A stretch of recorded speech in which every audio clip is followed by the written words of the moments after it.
कहानी एक ऐसे फोन की है जो बताएगा कि फ्यूचर में क्या होने वाला है, यानी कि आगे की जिंदगी में उस इंसान के साथ क्या होगा जिसके पास भी ये नई टेक्नोलॉजी का फोन होगा। कहानी के शुरू में हमें एक औरत दिखाई जाती है जो अभी तक एक स्टेशन पर थी। वो अपने फोन को लगातार देख रही थी। जो उसके फोन में उसको मैसेजेस मिल रहे थे वो बिल्कुल वैसे ही करती है और इसी वजह से वो औरत अपनी ट्रेन भी छोड़ देती है। उसको मैसेज आता है कि वो दूसरी ट्रेन में बैठ जाए, पर वो उस ट्रेन में नहीं बैठती और दूसरी ट्रेन बदलने की कोशिश करती है। इसी वजह से वो ट्रेन के नीचे आ जाती है और उसकी मौत हो जाती है, यानी कि उस औरत ने अपने फोन की बात नहीं मानी और उसकी मौत हो गई। इसके बाद कहानी में हम एक आदमी को देखते हैं जिसका नाम मैक्स था।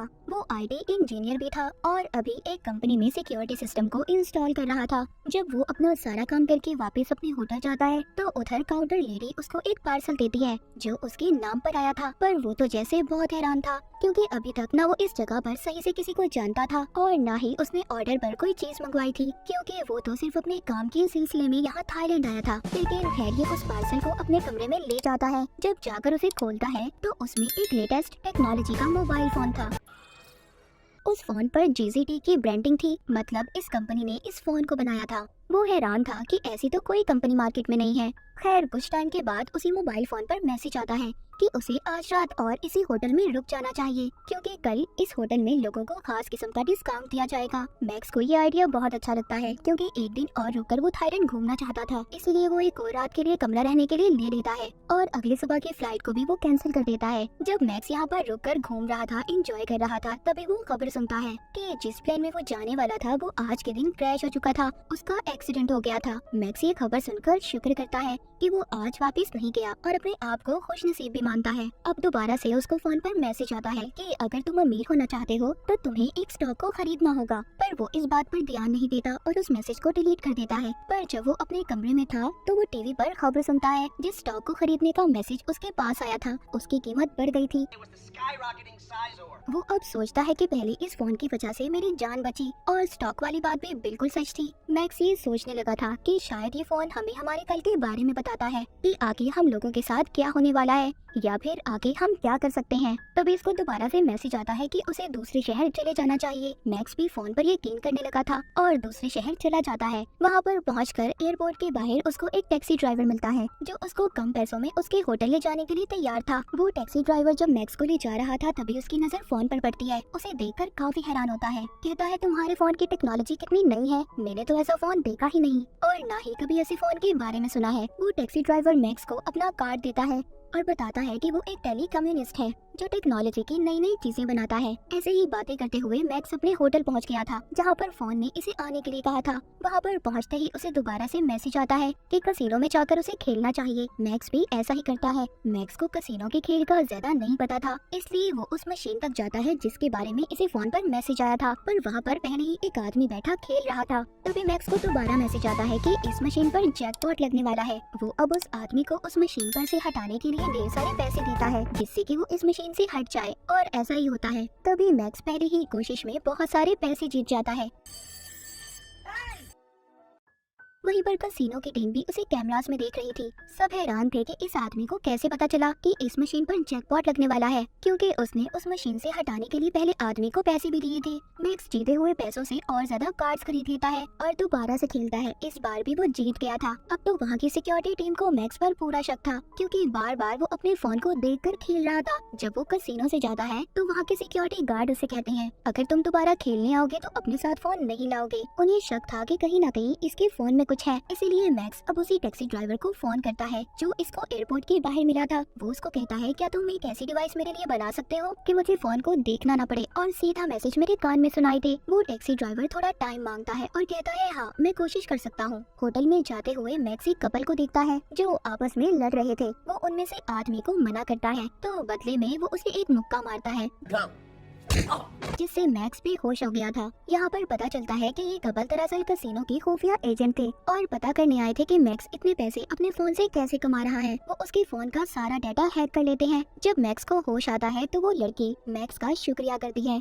कि उसने उसकी जान बचाई, पर साथ साथ उसने कसिनो के मैनेजर को सारा डाटा भेज दिया था। पर अभी भी उन्हें नहीं पता चलता कि उसको मैसेजेस कहां से आ रहे हैं। उधर दूसरी तरफ टैक्सी ड्राइवर ने भी मैक्स के लिए नई डिवाइस को बना दिया था, जिसे वो कानों में पहन लेता है और दोबारा से कसिनो में खेलने के लिए जाता है और वही कुछ करता है जो मैसेजेस में उसे करने के लिए कहा जा रहा था। वो लगातार पैसों पे पैसे जीत रहा था। वहाँ की सिक्योरिटी भी तंग आ चुकी थी, इसीलिए मैनेजर आकर उसे पकड़ लेता है और उधर ही FBI के एजेंट भी आ चुके थे। FBI की टीम मैक्स को पकड़कर अपने साथ ले जाती है और पूछती है, सच सच बताओ तुम्हें मैसेजेस कौन कर रहा है। पर इस बारे में मैक्स खुद भी कुछ नहीं जानता था।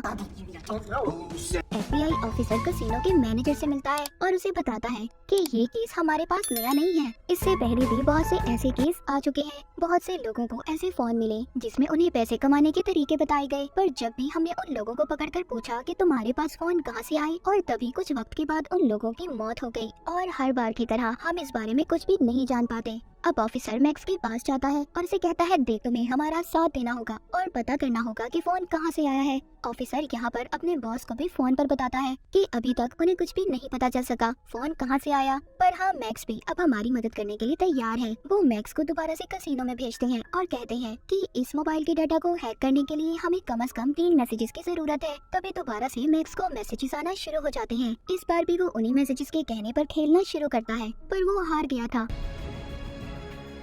उसको एक मैसेज मिलता है जिसमें लिखा था कि मैं जानता हूँ कोई मेरा डाटा हैक करने की कोशिश कर रहा है। उधर FBI के एजेंट ने मोबाइल के डाटा को हैक कर लिया था। जब उनका बॉस ये सब देखता है तो सब कुछ जाने का कहता है, जैसे वो इन सब चीजों के बारे में पहले ही जानता था। ऑफिसर अपने बॉस को फोन करके बताता है कि इस फोन का जरिया एशलॉन एक सुपर कंप्यूटर है। उसका बॉस तो पहले ही कंप्यूटर के बारे में जानता था, पर वो किसी को कुछ भी नहीं बताता क्योंकि उसके बताने से वो खुद भी फंस सकता था। ऑफिसर बताता है जो कि आर्टिफिशियल इंटेलिजेंस से चलता है, जिसको सिक्योरिटी के लिए बनाया गया था। सब बातें सुनकर बॉस को ये लग रहा था कि उसको किसी ने हैक किया है। यहाँ पर बॉस एक दूसरे एजेंट को अपने साथ मिलने का कहता है, जो मैक्स की तरह ही दिखता था। उसको मैक्स का फोन भी दिया गया था। तभी उसको मैसेज आता है कि रोड को क्रॉस करो। जैसे ही वो ऐसा करता है उसको गाड़ी टक्कर मार देती है। उस बेचारे की वहीं पर मौत हो गई थी। असल मैक्स अभी भी जिंदा था और उसी लड़की के साथ था जो खुफिया एजेंट थी, जिसकी उसने जान बचाई थी। पर मैक्स ये बात नहीं जानता था कि वो लड़की एक खुफिया एजेंट है। तभी वो लड़की देखती है कि छत पर एक आदमी गोलियां चलाने वाला है। वो समझ गई थी कि ये लोग मैक्स को मारना चाहते हैं। ऐसा क्यों था? क्या उस फोन की वजह से? ये बात कोई भी नहीं जानता था, पर वो लड़की सबको मार देती है और मैक्स को भी बचा लेती है। अब मैक्स को पता चल चुका था कि वो लड़की जो इसके साथ रह रही थी वो एक एजेंट थी और इसके साथ प्यार करने का नाटक कर रही थी। तभी यहाँ पर हमें पता चलता है कि उन लोगों को मारने FBI के बॉस ने भेजा था। कुछ न कुछ तो जानता था वो उस मोबाइल के बारे में और उसे ऐसा लग रहा था कि मैक्स उनके बारे में काफी कुछ जान गया है, इसीलिए उन आदमियों को मरवाने भेजा था। मैक्स अब खुद भी जानना चाहता था कि ये मैसेज इस फोन पर आखिर कहां से आ रहे थे। उधर बॉस ने भी इस पर नजर रखी हुई थी। मैक्स अब टैक्सी ड्राइवर के पास जाता है जो कम्युनिस्ट था। उसको फोन देकर कहता है, तुम्हें पता करना होगा कि सारे मैसेजेस कहां से आ रहे हैं। वो कहता है, हाँ मैं पता तो कर लूंगा, पर इस बारे में पता करने में मुझे घंटे लग सकते हैं। जिसके बाद वो सब पता करने की कोशिश करता है। इस बार उसे सब पता चल चुका था। वो बताता है ये सारे मैसेजेस एक सुपर कंप्यूटर कर रहा है, जिसको एशलॉन AI भी कहा जाता है, जो सब कुछ खुद से सोच सकता है। मैक्स को सब कुछ अजीब लग रहा था कि एक कंप्यूटर वो भी इतना कुछ कैसे कर सकता है। वो बताता है कि ये कोई आम कंप्यूटर नहीं है, ये हर तरह की मशीन को कंट्रोल में कर सकता है और इसीलिए उसने तुम्हें पहले ही बता दिया था कि तुम उस प्लेन में मत जाओ कि वो क्रैश होने वाला है। वो कहता है कि ये कंप्यूटर इतना स्मार्ट है कि हर तरह की मशीन के बारे में पता कर सकता है। जब वो ये सब बता ही रहा था तभी उधर कुछ आदमी आ जाते हैं जो मैक्स को मारने आए थे। वो यहाँ से जल्दी से गाड़ी में बैठकर चले जाते हैं। उनका पीछा FBI के एजेंट कर रहे थे, पर मैक्स उनमें से एक ऑफिसर को पकड़ लेता है। अब वो मैक्स को सारी सच्चाई बताता है। कहता है कि हम तुम्हें इसलिए मारना चाहते थे ताकि उस कंप्यूटर का राज किसी और को पता न चल सके, जिसको हमने ही बनाया है।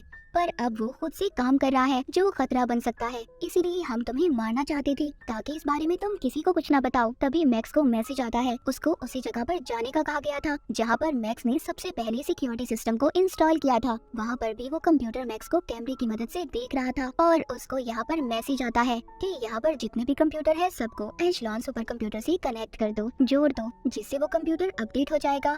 जिसके बाद दुनिया में जितनी भी बनाई गई मशीन है सबके डेटा को कंट्रोल कर सकता है। मैक्स यहाँ पर देखता है कि सभी कंप्यूटर उस एशलॉन मशीन सुपर कंप्यूटर के कंट्रोल में थे। वो रोकने की कोशिश भी करता है पर नहीं कर पाता। हम देखते हैं उधर FBI का ऑफिसर अपने बॉस को बता रहा था, हमें इस एशलॉन मशीन को यही खत्म करना होगा, वरना ये सारी दुनिया के साथ साथ इंसानों को भी कंट्रोल करने लगेगी। उधर ये मैक्स अभी कंप्यूटर के सामने बैठा कह रहा था इस मशीन को बनाने का मकसद ये था कि लोगों को साइबर सिक्योरिटी दे, जैसे टेक्नोलॉजी की दुनिया में गलत काम होते हैं उससे रोक सके, न कि इंसानों को कंट्रोल करे। ये सुनते ही वो मशीन अपने सारे कामों को वहाँ के सभी कंप्यूटर के सामने लाने लग जो आज तक उसने किए थे, और इसी तरह जल्दी जल्दी सारा डाटा खत्म हो जाता है। वो मशीन खुद से ही शट डाउन बंद हो जाती है, क्योंकि कंप्यूटर भी समझ चुका था कि वो लोगों के लिए खतरा बनता जा रहा है, इसीलिए वो खुद से ही बंद हो गया था। तभी इधर FBI की टीम आकर मैक्स को गिरफ्तार कर लेती है, पर कुछ वक्त के लिए, फिर उसे छोड़ दिया जाता है। मूवी के आखिर में हमें ये भी पता चलता है कि वो टैक्सी ड्राइवर दरअसल एक कैप्टन था जो इसी मिशन पर काम कर रहा था। उसने एशलॉन सुपर कंप्यूटर को बंद करवाना था। तो बाज दफा हमारी जिंदगी में कुछ ऐसी चीजें आती हैं जिसको बनाते तो हम फायदा पहुंचाने के लिए है,